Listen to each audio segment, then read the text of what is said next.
Hey everyone, welcome back to my guest room. Today I am going to talk about products that either I regret buying or that just didn't live up to the hype. So I filled up my little bag from my last trip to England and toted up some products, and I'm just going to reach in and start going. First up, every YouTube beauty guru has this somewhere. It's the EOS ball, and it's not awful at all, by any means. It's not an awful product, and I happen to use it every day just because I'm trying to use the darn thing up. I leave it on my vanity area when I do my makeup, and I do use it, and I'm trying to just get rid of the darn thing.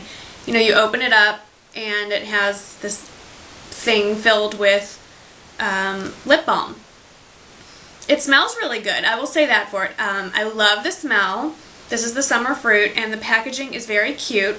Here's what I don't like. Number one, I have enough crap in my purse that's just accumulates. I don't need something this large rolling around in it. I still love my Nivea Kiss of Moisture. That's my favorite. It's not as expensive as this is expensive, but it doesn't cost as much as this, and it's much more effective. This actually doesn't really work. My lips still get quite chapped throughout the day, and I don't know, I don't think it's worth hunting it down. So I'll use it up because I have it, but I prefer so many others. Okay, another one, the Aqua CG CoverGirl Smoothers Moisturizer, or Tinted Moisturizer. You would think, someone as pale as me, that anything would show up on my face and give me nice coverage. I have the 810, which is the light to medium shade. It's almost completely full. And looking at it on camera, you can see it looks like it's going to come out dark, and when it goes on your skin, it's very pink. And if you notice, when I rub it in, it just completely disappears.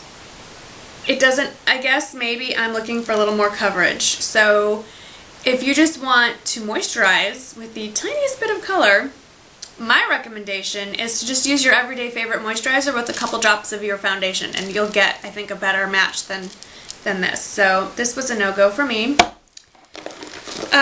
Just reaching in. Okay, I have 3 of these. These are the L'Oreal Infallible 6-Hour Never Fail Lip Gloss. Let me go dig out the other colors here. And you'd think after buying one I would have figured it out, but no! I just kept going back for more. So I have these 3 colors. I have Petal, I have Barely Nude, and I have Dulce de Leche. This nice, they're very sparkly. The colors are beautiful. I have no complaint with the color. The problem is this, and I don't like this applicator, this doe foot applicator. I don't like it. It's a pretty color. I mean, there's a nice, but inevitably, infallibly, you might say, this stuff ends up on my teeth. No matter what I do, no matter how many times I do the porno trick to get it off, it always ends up on my teeth, and it dries out my lips terribly. And I so wanted these to work, and they don't. So I don't know why I keep this. I can't just throw it away, but didn't work for me. So sad.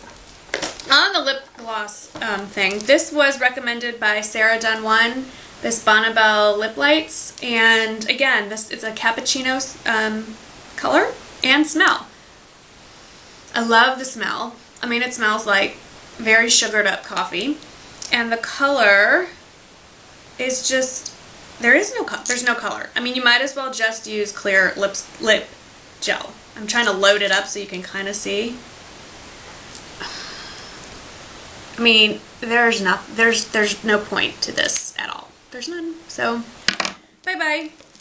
Okay, this was one of these mistakes where you let the salesperson talk you into buying something. The only good thing that came out of this purchase is I got a free pigment, which I like, an eyeshadow pigment, but these are the Bourjois Effect 3D Max lip glosses. First of all, why do you need 3-dimensional lip gloss? I mean, my lips are already 3-dimensional. Does it make them look bigger? I don't know. So I bought these thinking the colors are beautiful, and they are. This is like I mean, if I could find this shade, if anyone has any recommendations, this is called Rosé. It's number 61. I'm not even going to attempt it, but it starts with the word rosé. And it's a gorgeous, true coral, I think. A pinky coral, and I love this color. And if anyone can recommend this color in a product other than this, I really want to know about it, because I think it's beautiful. Unfortunately, the applicator is just bizarre. It's plastic. There's no foam to it at all, and you're supposed to, I don't know if you can see this, you're supposed to push it down and it's supposed to just kind of drip out, and it's gooey. It's this nasty mess. It's incredibly slick, so within seconds it's smeared all over your face. It has zero staying power. And then the salesperson also talked me into this gorgeous color at the same time, and again, it's a beautiful color. It has hints of gold shimmer, and it's a gorgeous rosy red, I would say. It's not like a true red. I'm drawing this all, making a huge mess. It's this color right here. You can see how gloppy it is. I mean, it's literally running down my hand. So imagine this on a vertical surface like your lips. I mean, it's everywhere. It's a disaster. Okay, then I'm going to try very hard not to get this on my outfit. Another lip product, whoops, that the only reason I like this is my children are fighting over who gets the empty case, which will be self-explanatory in a minute. Why would boys want this? It's Urban Decay Midnight. It's a lipstick, and it's in Midnight Cowboy, which is a very popular eyeshadow shade. I don't own the eyeshadow, but I will say that as eyeshadows go, it's gorgeous. Lipstick translated into nothing. And yes, I did use the whole thing up because I felt bad that I spent this much money on a lipstick, and I used it almost like a lip gloss, and then I would put it over another color. It's hard to swatch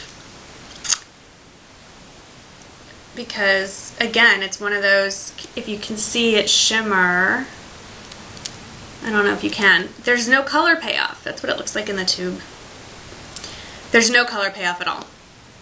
The only cool part that my kids like is the sword dagger thing at the bottom. Of course, as I have two boys, anytime there's a weapon, they want it. Okay, I think that is it for lip products.